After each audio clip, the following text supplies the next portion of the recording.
What is up, guys? I do hope you're well. My name is Mark and today we're visiting some r/am I the butthole, some of the classic posts where they have updates as well. So if you are new here, please consider hitting that like, that subscribe and maybe that notification bell too, as it all really does help out our channel. Timestamps are in the description and along the timeline below.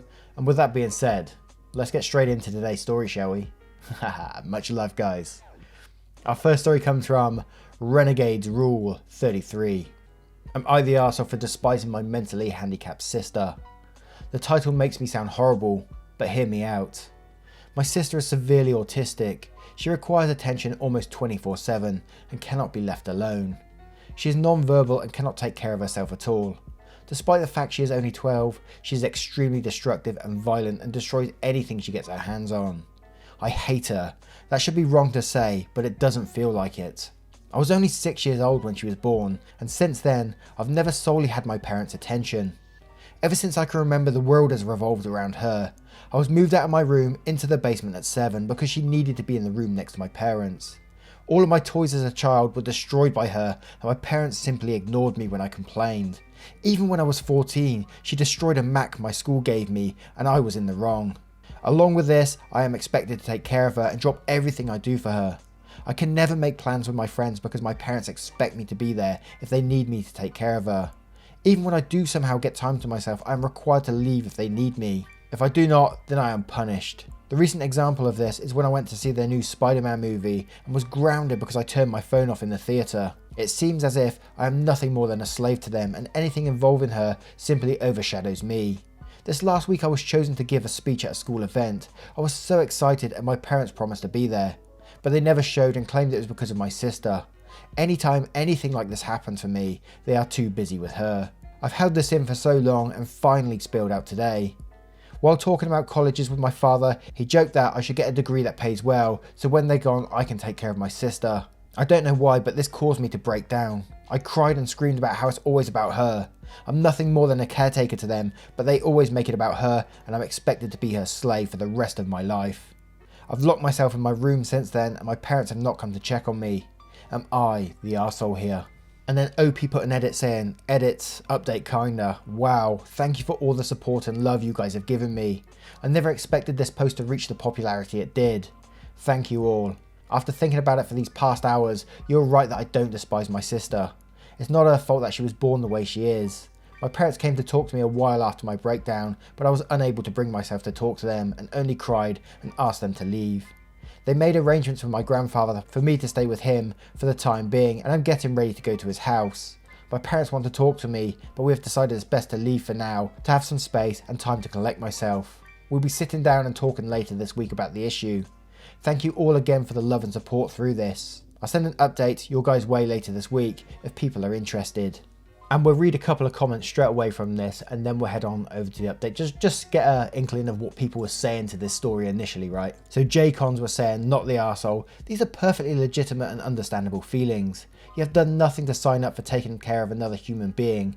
It's not like she's your kid. And that was wrong of your dad to joke about because it sounds like he probably is really thinking along those lines. Be honest with your parents about how you feel. Make clear that it's insane you're expected to be a full-time babysitter. Grounded for no phone in a theatre, that's fucking bullshit. Face2098 says, not the arsehole kid, I hope you go to college far away from home. Later in life make sure your parents understand that you won't be taking responsibility, so they have better care and funding in place. And Crooked Halo says, not the arsehole, if you can, go to college far away. Time away and on your own, to be just you, will be good for you. 2, because I think your dad was only half joking. At some time you want to have a conversation that they need to plan to take care of your sister in the future and make it clear that is not you, especially if you feel the same way as you do now. 3, I'm really sorry your parents didn't handle this better and I hope that one day your anger moves away from your sister. And here's the updates. I'm back like I said I would be. My original post got a lot of attention and seeing as you guys seem interested, here's my update. Well, since that day I made the post, I've been staying with my grandfather. The week's been honestly a huge change for me for better and for worse, but I'll try to run it down. I started by telling my grandpa the story of why I broke down the way I did, and to be honest, he seemed horrified. No one in my family knew my parents were using me as essentially a free care service for my sister. My grandpa told me some things that I don't feel comfortable repeating here, but in essence, my sister is supposed to be getting care from a professional, and that my parents were ignoring that. Along with this, I was not supposed to be caring for her at all, with her mental state, as apparently she's a danger to herself and others. With everything else I told him, along with stuff like the movie incident, he was really mad and told me to not contact my parents without him there. He pretty much told me he'd been meeting with my parents beforehand and that he was going to be there when I sat down with them. It didn't end here either. The rest of the week consisted of other family checking in on me and telling me things my parents hid from me. This included the fact that my parents had been taking money from family to fund a caretaker that doesn't exist. Suffice to say, this week has been rough, but the upside is that even through all of this, my extended family have been giving me more love than I've felt in a while. My grandpa spent the last week making up for the time I've lost, encouraging me to spend time with friends and do things I want to do. My aunts and uncles also have been helping me through the week. Well, Saturday night I sat down with parents to talk. It went badly to say the least. They came clean to me about everything. They told me things I will not repeat here, but they did not apologise. My parents still claim that I somehow owed my sister my time. My father even saying, "You were put here to be her caretaker." I won't lie and say I was composed. After everything I learned, I confronted them on the fact that my sister needed a caretaker, the money my dad was taking from his sister, and a few other things. They denied it or made excuses, and in the end, we ended up in a worse place than before. Today will be my last time talking to them for a while. After talking with my grandfather and uncle last night, I'm not going back. Later today, I'm going there and picking up my stuff and moving in with my grandfather. When I graduate high school, I'm planning on leaving the state to go to school. My aunt has told me that the money she was sending my dad will instead be coming to me from now on. My parents have called me twice since Saturday. Neither of them were to apologise and only ask when I was coming home. I won't be going back to them. Right now, I still feel pretty uneasy about everything, but I feel like that will pass. The rest of my family is showing their support to me, and honestly, it feels great. But in the end, I lost my parents. Over all this, I've learned something that I wished I saw earlier. I don't hate my sister. In fact, I love her with all my heart. I should never projected my hate onto her. That was wrong, and someday I hope to make up for it. But for now, I need to leave. So there's my update. Thanks again for the support my original post got. I really appreciate everyone who took the time to comment or show me support. Thank you. Edit. Thank you all so much. I wish I could respond to every single one of you, but my lunch only lasts so long. I'll update tonight how the move out went, but until then, thank you all. I want to say that your support has been amazing, and your kindness means more to me than anyone could ever imagine. Last edit. Wow, I never imagined my story would reach the popularity it did. I know it's kind of cliche, and I've said it 1,000 times, but thank you all. We just got back from moving my things at my parents' house. Everything I wanted to take, my grandpa and uncle helped me move, and it's at my grandpa's house now. I have my birth certificate, social security card, every other document and record I could think of. My parents were quiet the whole time I was there. Shortly after I arrived, my dad left with my sister and my mum hovered over us silently as we moved. It took me a while, but as we left she broke down and told me she loved me and would miss me. I hugged her and said goodbye, and that was it. Even now I sit here and think if she really meant it. After this whole week of her not saying anything, she waited till the end. I hope she meant it. Right now though, I think I just need to look ahead. Maybe one day me and my parents can reconnect. I hope so. Thank you for all the advice and love. It's been amazing, and I'm glad that through this experience I at least got some positives out of this mess. Will I come back? I don't know. If something happens and you guys still want an update, I'll maybe come around again. But for now, I'm going to move on.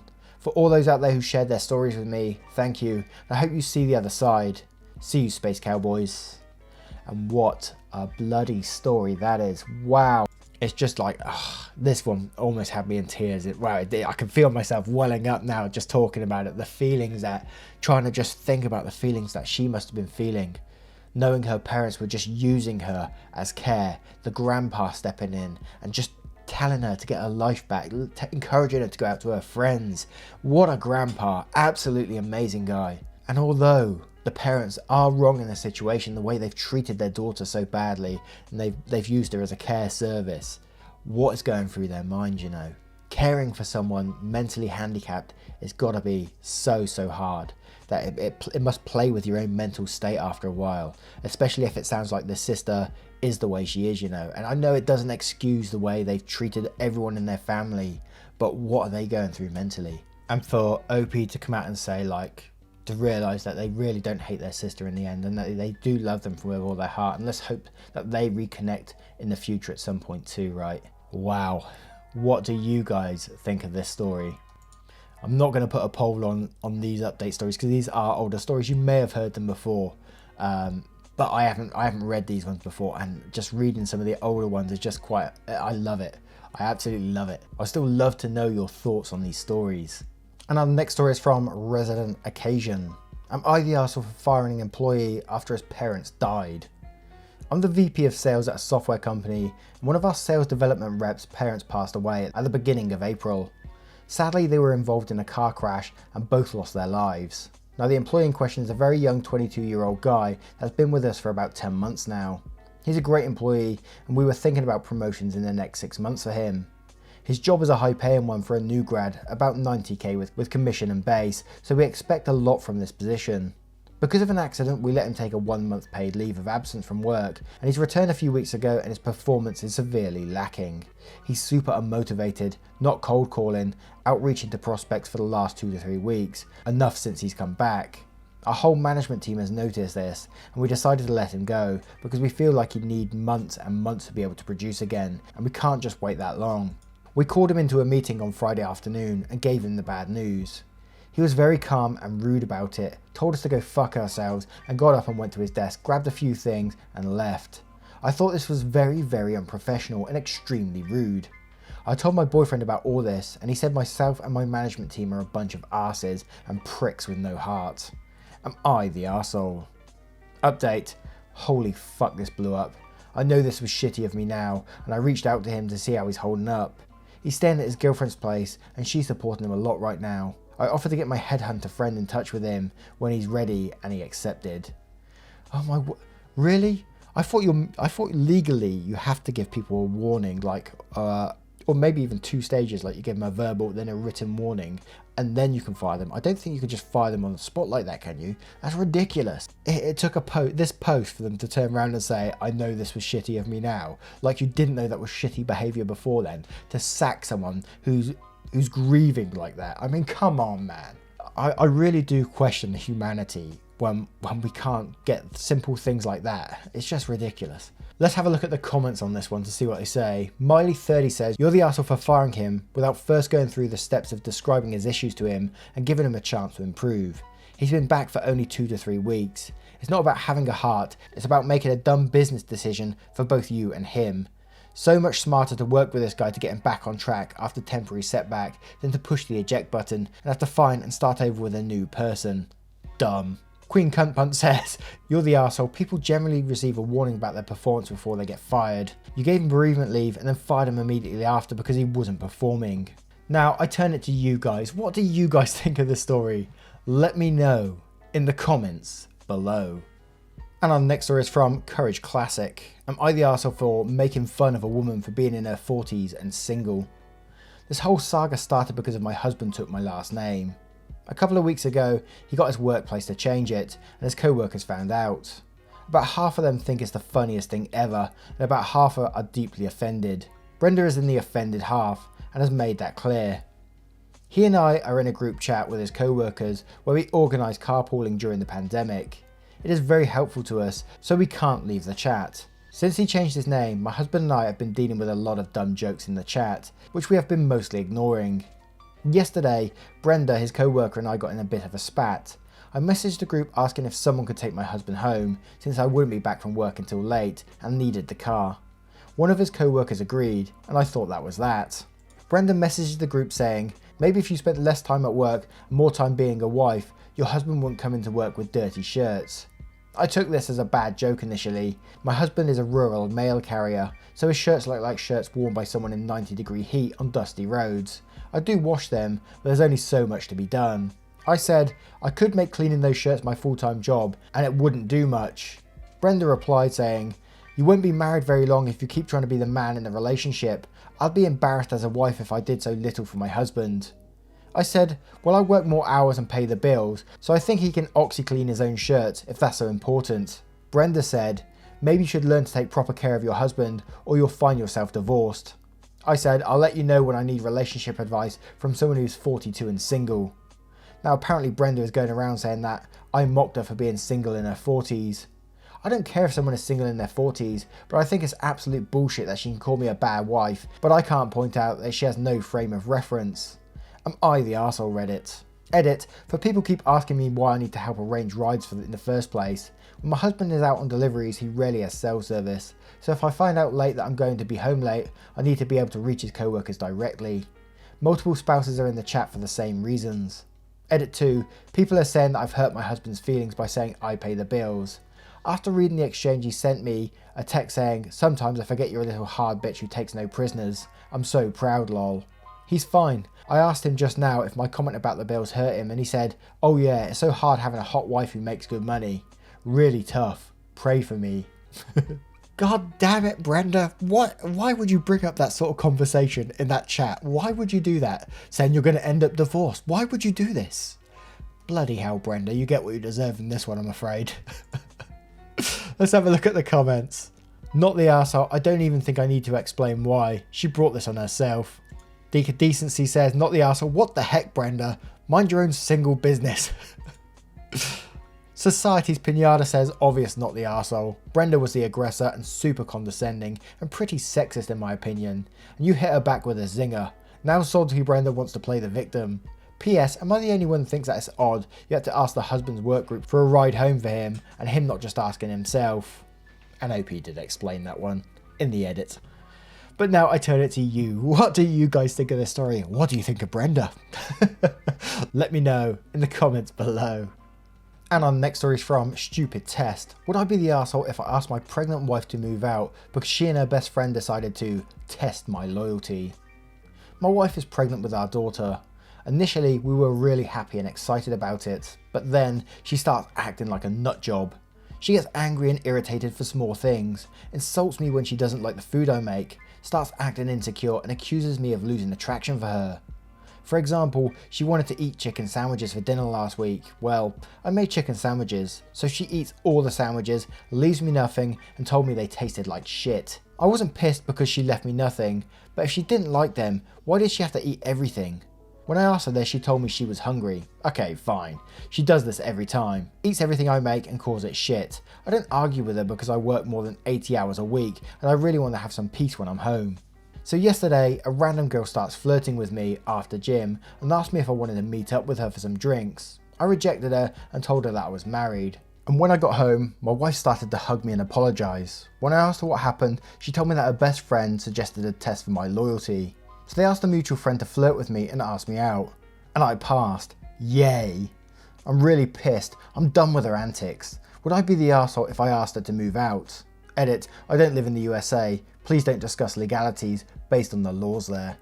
Now I'm going to tell you straight off, this post was flared as arsehole, so that people gave him the verdict of arsehole, although I looked at a few of the first comments and I can't, they was all saying not the arsehole, so I'm a bit confused with this one. But I would say if I was in OP's position and I was tested on my loyalty by someone setting me up with someone like that, I'd be really pissed off as well. I'd be extremely pissed off if someone tested my loyalty in that way.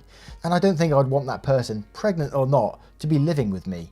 And they're the ones that made the mistake, so maybe they should move out, right? So I would say not the arsehole in this situation, just because of that. I know she's pregnant, and I would ensure she found somewhere, you know, with her parents or somewhere like that. But I don't think I would want to be living with someone who's tested my loyalty in that way. And for the whole sandwich thing as well, calling my food that I'm cooking for her shit. I don't think so. So let's have a look at the comments below to see what they say. Liz says, yikes. Might I suggest some couples therapy first? What she did was clearly an A move, though I don't think you'd be right to have her move out while pregnant. Lepussy Monster says, not the arsehole. This sub infuriates me sometimes. No, not everyone sucks here. Not by a fucking long shot. I'm curious if anyone would be justifying if the genders were reversed. You're absolutely not the arsehole, and being pregnant doesn't give you a blank check to turn into a fucking psychopath. Your wife shouldn't be getting a pass on this. At the very minimum, you need to separate and go into counselling. Do you really want to be dodging thirst traps and mind games for the rest of your life? Edit, a lot of armchair white knights down there going, how to reverse the genders? Men can't get pregnant. Like, no shit. Way to prove my point. This is 100% unacceptable behaviour, regardless of your circumstances. Chomar05 says, not the arsehole. The eating everything and complaining sounds like pregnant mood swings, and you'll be the arsehole for holding it against her. The loyalty test, that's a shitty thing to do. Throwing out still seems a bit much, especially since she is pregnant. She probably has some self-esteem issues right now. She has a shitty best friend, but maybe you should talk to her and tell her that the stuff is not okay. Ridley 8 Kirby says, not the arsehole. This whole you can't ask your pregnant wife to move out posturing is BS. Being pregnant doesn't give you the license to abuse and gaslight people. Asking her to leave, I think there should be a bare minimum here. Now, what do you guys think of this story? Would you ask her to leave if you was in that situation? Is he right to ask her to leave? Let me know in the comments below. Anyway guys, I hope you enjoyed this episode of Classic Am I the Arsehole posts. I did. I love reading them. Let me know what you think in the comments below, and thank you for being here. Thank you for taking the time out of your day to listen to these stories. It really does mean the world to me, and I will see you in the next one. Take care guys. Much love.